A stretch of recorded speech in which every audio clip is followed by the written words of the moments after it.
Hey everybody, it's Commander Clyde. We're back once again with another patch notes analysis video. Today, the 5.6 PC update, Inner Demon. Let's get to it. Skins. So, new Hell skin, and there's the name of the notes right there. This is our main thing. Uh, Jackaltech Anubis, that's a cool skin. I do like, we don't need more Loki skins. Stop. I like that one. Interesting. I don't like this skin. Ew. Not into Cthulhu. That's a cool skin though. The Hercules one is nice. Aphrodite's nice. Updated Chalk Mastery skins. His skin isn't gold anymore, thank God.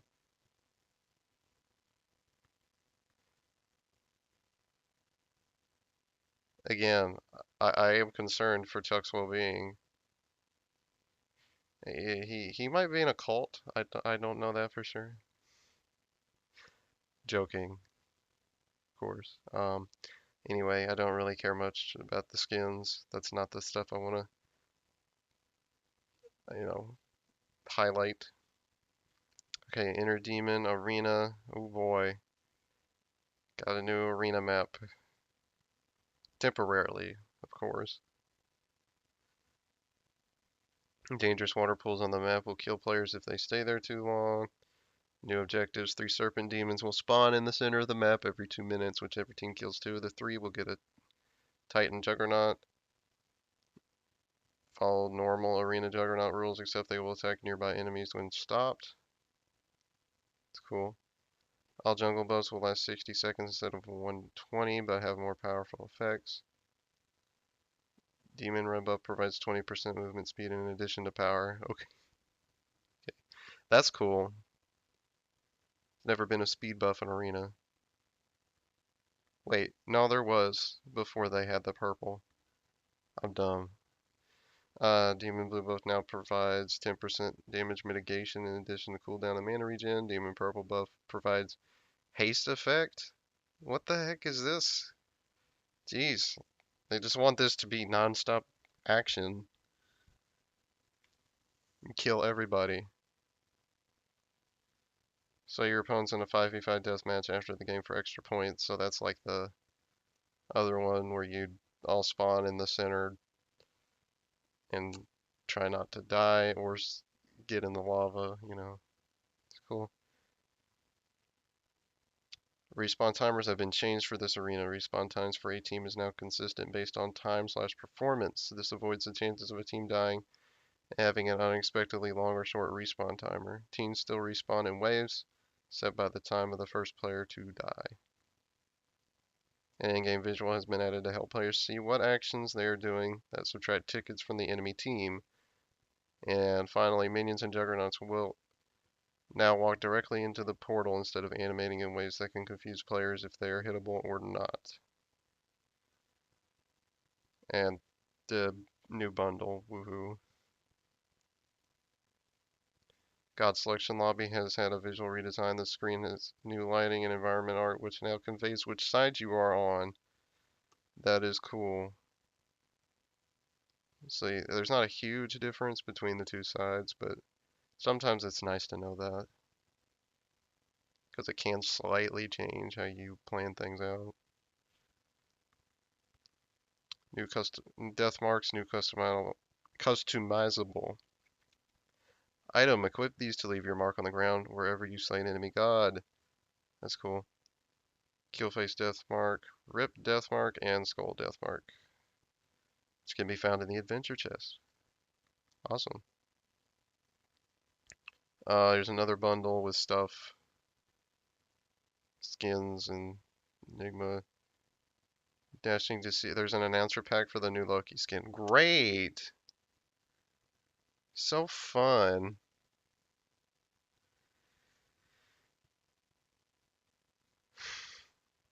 Insane. Awesome chest editions, whatever. Godlike chest edition. Stuff in the fantasy point store. Yay. Okay. Now we get to the meat. Meat of the patch notes. Let's talk about Rage. Rage is the high critical strike chance item, bringing a whopping 40% critical strike chance when fully evolved. Getting to the fully evolved state, however, was often too risky to be worth it. I don't know that I agree. We are removing the bonus critical strike chance on evolving and moving it to the base item, allowing the item to have more impact and consistency immediately when built. Increased critical strike chance from 20% to 30 no longer provides an additional 10% critical strike on a... Well, why would I build the item then? I mean, at 30%, that's not a huge difference between the other crit items.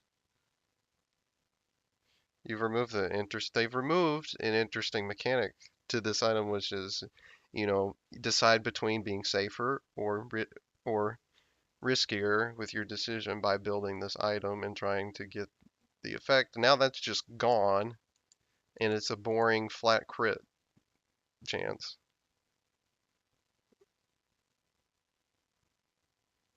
That's kind of boring. Why would I not, if it's a choice between safe and safe, why would I not just build Deathbringer? Whatever. Soul Gem. Since its reintroduction, mages have been experimenting with Soul Gem and finding plenty of success. This item fills a niche slot for mages looking to bring additional burst to a fight, but the bonus effect is often too impactful. We are toning down the bonus damage portion of this passive to avoid these exceedingly bursty or uncounterable situations. And I like that because this item has been a little annoying. Gosh, I've never seen an item that's so hard to balance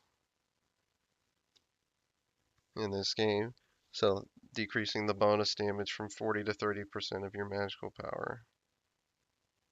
It's good, keeps it from being too strong. I mean, one of the things with the item is it's got a good, strong passive and a lot of stats on it. And, like, damn. Gotta be careful with that. They could take some of the stats off of it. I do like that it has the cooldown reduction, though, because it's on the same side of the tree as Pythags, and that has cooldown reduction, too, so I'd keep it like that for consistency. I forget what the other stats are, but it's got 4 base stats, I think. Okay, Warlock Staff. Decrease health per stack from 4 to 3. This item now grants 500 health when fully completed, down from 600. So toning it back a little because it's gotten really popular, and rushing it early makes you a lot tougher to kill. Removes that top end strength of the item, so it's easier to kill a target. That's going to bring mages down a little bit, just a little.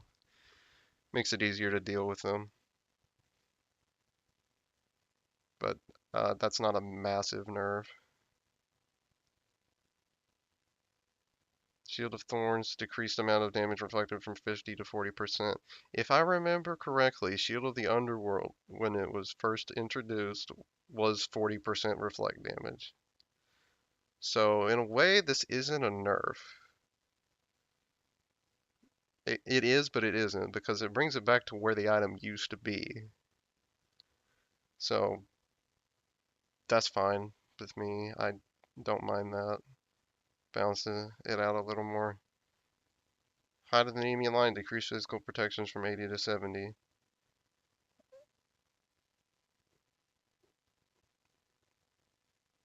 So we are taking the protections down slightly to make it a more difficult choice as a counter build option instead of a catch-all physical protection item, which it often was. 80 protections is a lot of protections. 70 puts it in line with spectral armor and in line with the other physical protection items.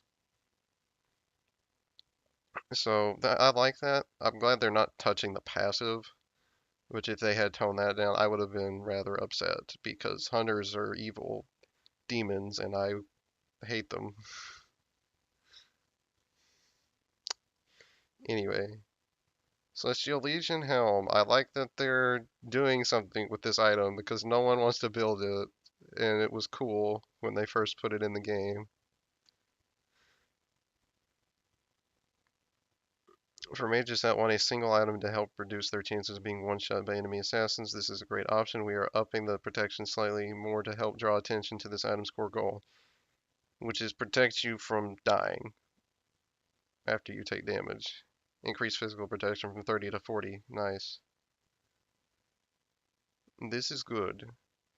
This makes it a more favorable item for a tank by having 10 more protections, but it brings down the passive attack speed. So it's a buff and a nerf, evening the numbers out.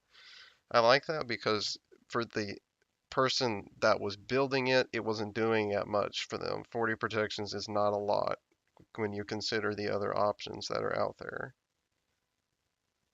Giving it 50 is good because that brings it more in line with other protection items like Sovereignty and Heart Ward, which makes it a lot more desirable for a support player to build.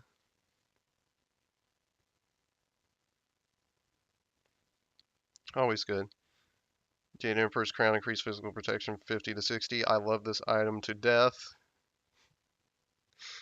And I like that they're doing that. It makes it more desirable for uh, for an aggressive guardian to build. You know, if you're solo laning, there's an item. I used to build this, and I still think it's perfectly valid though on him. I used to build this on Jin Chen when I would solo lane with him, and it worked out very well because of the passive and the protections and the health and all that working together was a very good item for that particular god. You could also do the same thing with Sobek. Same theory applies. And I like that. So, if you think about it in a way, this is a buff to solo lane guardians also. And if you want to be a tanky mage or safer as a mage, that's also a good item. So yeah. Bulwark of Hope decreased cost from 2550 to 2400. See, I like this because where it was 1300 gold, it was 400 gold more than Pestilence. While it does have a very good passive, for 20 less prots, and just felt awkward to have to get that much more gold for that. So now it costs a little bit less, and I like that. So top end it should be after you get the tier 2, what is that? 1150? Yeah, and opposed to the 1300, so I like this. And to reflect that, they've increased the cost of Pestilence from 2150 to 2250, so to get that final tier of the item, it's going to cost you 1000 gold instead of 900. And I like that better because an item providing anti-heal and 80 protections, like, yes, increase the cost. It was too cheap. Good change to me. Also makes anti-heal a little harder to build. And ordinarily it's pretty easy to build usually. Over the past few patches, there have been many adjustments to anti-healing. Okay, this is for Rod of Asclepius. Let me read it out. I'm an idiot. So it's about time there was adjustments to pro healing as well. The anti-healing items have found solid spots in builds and are becoming even more popular. Most healer gods are still performing quite well, but we want to give them more control over how much of a role healing will play in their games. Building Rod of Asclepius will provide more healing and power to better help them push through counter items. I like the increase in magical power. I don't know how I feel about the bonus healing increase. This might be putting too much on the item. We'll see how it shakes out, but I would have probably just left it at the magical power increase. Because if you think about it, Gem has 90 power. Ethereal Staff has 90 power. Uh, what's the other item? And then there's Warlocks, which is stacking item in the tree. But Asclepius has always had less power than the other items in the tree, even though they are They also provide a bonus effect, which you could argue was quite a bit more significant than Rod of Asclepius was, and yet Rod of Asclepius was sitting there at 75 power. Seems a little dumb, isn't it? Seems like it takes away your choices with the lower power, but adding more, it's a more desirable item and puts it more in line with its own tree, which I think is a very good thing. Toxic Blade was in a strange spot compared to other anti-heal items. It provided the highest possible anti-heal, but had weak stats that didn't apply well to most gods. As we have done with other anti-healing items, we are shifting it to make it slightly more attractive to core builds. This will come at a cost of reduced effectiveness of its passive. Like this. Increase pen from 10 to 15. So I like that because the item has no power. Most of the items that have power and pen have had 10 pen.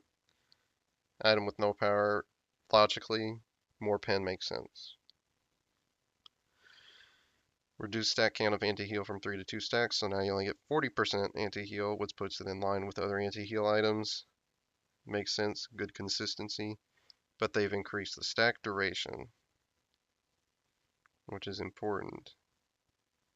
5 seconds is a lot shorter than 8 seconds. That's compared with the other anti-heal items like Beat Stick and Divine Ruin that last for 8 seconds. Now this makes sense. See, always thinking. I like that. That's a very logical change. I like this better because to me this feels less potent. You know, while it lasts longer, it's not as hefty, which is what I would prefer personally. 60 was kind of dumb because you can get that in Beat Stick and it was basically full anti-heal, and that's annoying and a little bit unfair. Anyway, Godfixes.g made adjustments to the targeter so it is more visible while on the powwow. I haven't ever noticed a problem with this, but okay. Tyr allies should be able to follow up on his Fearless and generally combo with Tyr better than before. Tyr could do more harm than good by CCing enemies and taking them out of harm's way, both by movement and by actually making them untargetable. This will no longer be the case. The targets hit by Fearless no longer lose their hitbox while being pushed by Tyr and can be damaged. Now see, this is something I haven't noticed before, but I guess I haven't paid much attention to it. Because I don't actually know how long that period of being untargetable lasts. Because I don't think it's for the full duration of the Fearless. But that's weird. A target shouldn't lose its hitbox from an ability like that. If they don't lose it on a hard knockup like a Bacchus flop, then Fearless really shouldn't do it either. So I like that good, and that also means you could do it while they're inside during the Fearless, so they can't do anything about it. They just have to take the damage, and I like that. Change the FX for the portal deploy to better match its actual deploy speed for Janus. Naja. When fire wheels Naja on the player he has grabbed are now damageable upon landing. Rather than losing their collision, they gain player pass through, and Naja gains CC immunity for the duration of their landing animations. Wait, okay, I have to go up and read this so I understand this. Some of Smite's older gods had brief windows of immunity for themselves or their targets during animations that didn't visualize this effect properly. We already fixed Sobek and Alquang and will continue fixing these issues in this patch. This fix will adjust Naja in that it will be easier for his allies to follow up on enemies after his ult, but also put him at risk to take damage sooner. Okay, that's good. Good consistency change. Same thing with Circat. Basically, Circat and the player she has grabbed are now damageable upon during the throw. Great grammar, as usual, guys. Rather than losing their collision, they gain player pass-through, and Circat gains CC immunity for the duration of their throwing/thrown animations. Good consistency change. Always great. I'm of a mind that there are very few situations where a target should be made untargetable due as a result of an ability mechanic. There are some, I mean, like jumps and some dashes, and there's certain things I'm okay with that, but I want them to be, as a result of the person uh, casting it themselves to give themselves the ability to not be targeted rather than having it be the result happening on to an enemy as a result of yours or a teammate's ability cast. That seems unfair. You shouldn't be punished for your teammate or yourself casting an ability on a target. That's just dumb. So, good to me. Hercules had a similar issue as Tyr, except the duration is much shorter. This will have minimal impact when compared to Tyr. Yeah, you barely notice this. If you played Hercules a lot, you kind of will pick up on this, but it's a very tiny duration. So, yeah, you're barely going to see that. Right now, to some actual god balance. You can hide behind walls, but there is no escape. Ares will now be able to affect players that are behind line of sight, helping him connect with enemies' entire corridors or targets that just did behind cover, both otherwise look hittable. This should help his ultimate have consistent impact during teammates. No longer requires line of sight. That was kind of dumb. Why would you make it an AoE like that if it required line of sight? That seems kind of stupid. But there you go. You can pull people from behind walls.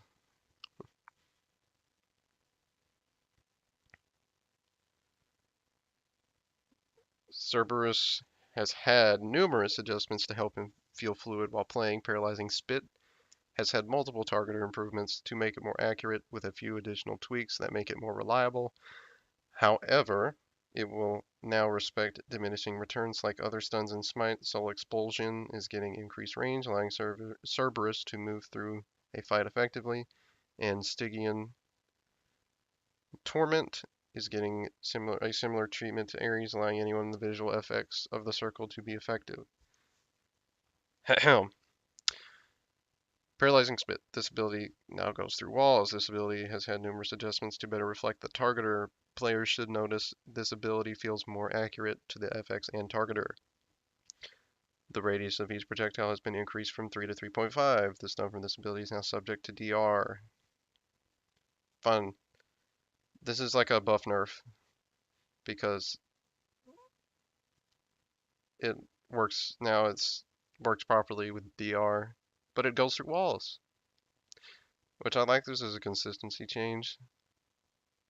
There's a lot of projectiles that go through walls. This does not go through walls, and I didn't like it. Soul Expulsion increased range from 50 to 55. You can jump further. Hooray, Stygian Torment no longer requires line of sight to afflict enemies. So these are interesting. Basically, is stuff goes through walls is the buff here, and you can jump further. Helps you get over walls a little bit easier too. Walls, walls, walls. Anyway, I like these changes. I don't think these are huge buffs, like, because these are more quality of life changes for the god rather than actual buffs to it, because there were gods functioning in a better way than Cerberus was, and Cerberus wasn't getting the same benefits to his abilities that other guardians were. So I don't see a problem with that change.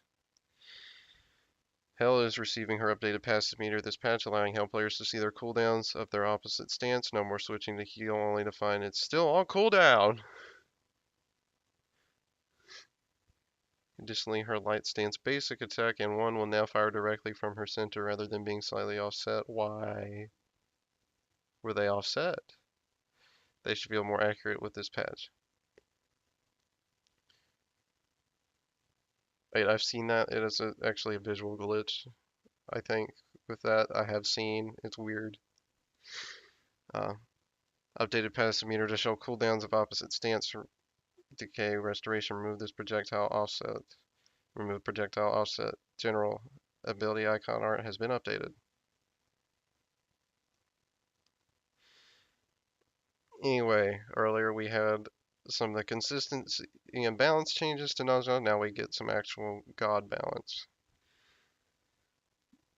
Nausya's ultimate is having its damage shifted to both help Nausya deal damage, but also making his damage more clear. Nausya historically had an extra hit that occurs right as his victim starts falling. This hit was redundant and sometimes confusing, so it is being removed. Ooh.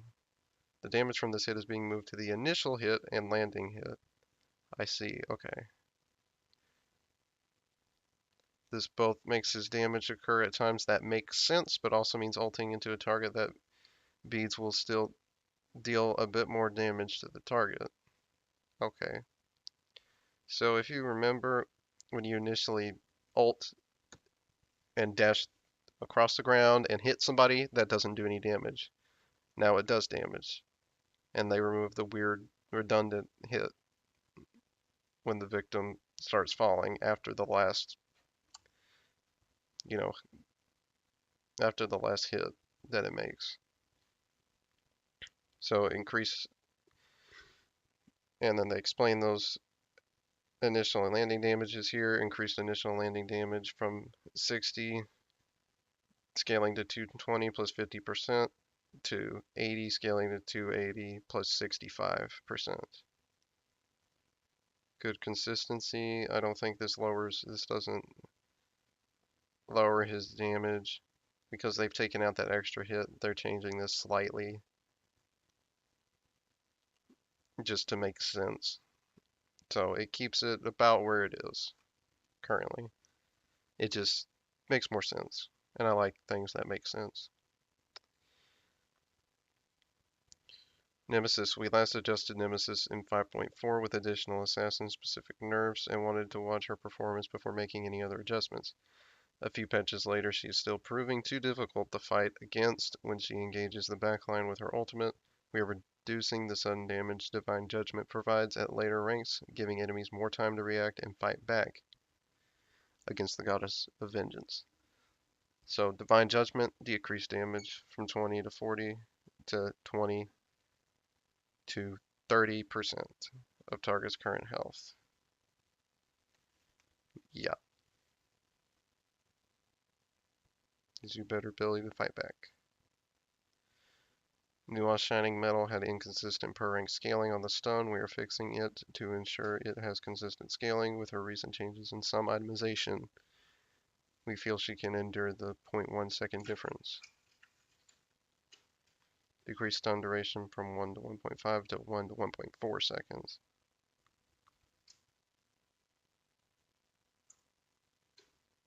Oh, because it just went from 1 to 1.2. Okay, that's weird. Okay. Soul has been very impactful. The split pushing out even the top end of the hunter pool. Her passive, when fully stacked, gives her a large boost to her DPS that makes her very difficult to fight. We're toning this down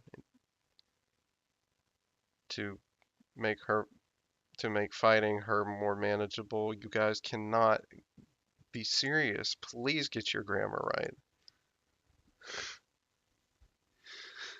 Soul excels in the dual lane position where players are getting less experience early on. While many gods can still make their impact by coming online in the late game, Soul comes online much earlier due to her passive. The large boost to her DPS it provides makes her very difficult to fight. We are toning this down to make fighting her more manageable. So, decreased bonus basic attack damage from 25 to 20%, decreased attack speed from 1.2 to 1%, which is 30 to 25% when it's fully stacked. Decreased magical power bonus from 1 to 0.8%, which is 25% down to 20% when fully stacked. So This nerfs her core, which is her early damage from her passive, which was a core problem with her. And they're toning all that down. And I am very happy, especially in duel, because she's stupid annoying right now, and I hate it. Terra, Terra, Terra, the good lord Terra, look at all this crap.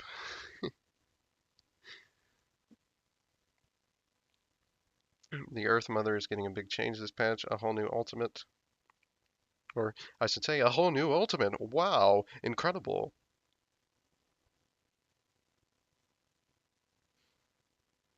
New Earth and Fury Ultimate, with, which you can have for 2 easy payments of $19.99. Okay. She has always been incredibly strong performance-wise, especially in competitive, but she did not feel impactful in an effort to bring her performance into line. Multiple tweaks were made that caused her to feel worse and worse to play, like the removal of the root from Shattering Monolith. Even after many adjustments, it became clear that the idea of a global movement speed and healing ultimate would not work for the long-term health of Smite. Why? Its effects would have to be measly numerically in order to balance the ability. Okay. Even though Nike has a global passive that you don't have to do anything with, but her new ultimate, Earth and Fury, provides a similar effect for her allies in a localized area that protects them from damage and heals them after being hit 4 times. In addition, it applies stones to enemies as well, causing them to take more damage and providing additional burst damage if they are hit 4 times. Cool. Has an offensive effect now. That's cool. With this ability no longer being global and having effects that are not movement speed and cooldown reduction, we feel safe in bringing back the control monolith used to provide when shattered. Yes, it now roots again. I could not be happier about a god change. That's a big deal. I love that. Earth and Fury. Let's see this thing. Terra channels her strength into the world around her, buffing her allies and debuffing enemies for 10 seconds. Allies gain 10% damage mitigation as well as a heal over time and protective stones that heal the ally if all 4 are activated. Enemies receive 10% more damage from all sources and harmful stones than damaging enemy if all 4 are activated. Stones are activated when your ally or enemy takes damage. Radius is 55 feet. So 5 up to 17 plus 2% of your magical power every 0.5 seconds for 10 seconds. What is... Can they break this down? Why do you heal over time? Oh, that's new. Plus the monolith does that. Okay. And then the big heal, if you get hit a bunch of times, 100 up to 300 plus 30%. Damage 200 up to 400 plus 60%. Okay, what the... What? What? Hello? That's a lot. That's a lot of damage. Exactly. Damn. 90 seconds, 100 mana. It's a nice fat cooldown, I guess. It's decent. This is cool. This is fun. Oh, this is so fun. You bet I'm trying this in nonsense and duel next Tuesday. Oh, yes. Alright. And finally, good old Thoth. The god we love to hate. Thoth is a god in an interesting position. His statistical performance is low at all levels of play. Duff. Duh. Huh? If it's low at all levels of play other than professional, there's something wrong with people. Because, like, this god is so incredibly easy to play. How could you screw it up? Okay, however, his pick in ban rate and performance in SPL matches is showing him to be a problematic god at that level and is limiting diversity. We are tackling this late game survivability due to evade and punish his cooldown rules. Thoth can dash and then hold his CC shot for 5 seconds, allowing him to dash again quickly after using the stun when managed properly. In this patch, if Thoth chooses to hold on to his stun, evade opponents will not go on cooldown. Thank God. Why was this not already like this? This is so dumb. It gave him such a short cooldown on the dash just to use it for movement. It would go on cooldown immediately after you moved. And like, so it would be back up again in 7 seconds if he had full CDR. And it's like, no, that's not okay. Now, if you don't use the thing, it's not going to go on cooldown. So that gives you, that's another 5 seconds that is essentially that the movement from this is on cooldown. And that's very good to me. It's dumb and inconsistent. That's how it should be. If you don't use the ability, it shouldn't go on cooldown. Thoth players will now need to choose between using the stun quickly to try and get the cooldown up quickly or saving the stun at the risk of losing mobility. This ability will no longer begin its cooldown until Thoth fires the stunning projectile. And that is going to do it for the 5.6 patch notes review, guys. Hope you all enjoyed that. Like and subscribe if you did. Don't forget to always check out the live stream at twitch.tv/CommanderClyde. And I will see you guys next time for some more Smite. Have a good one.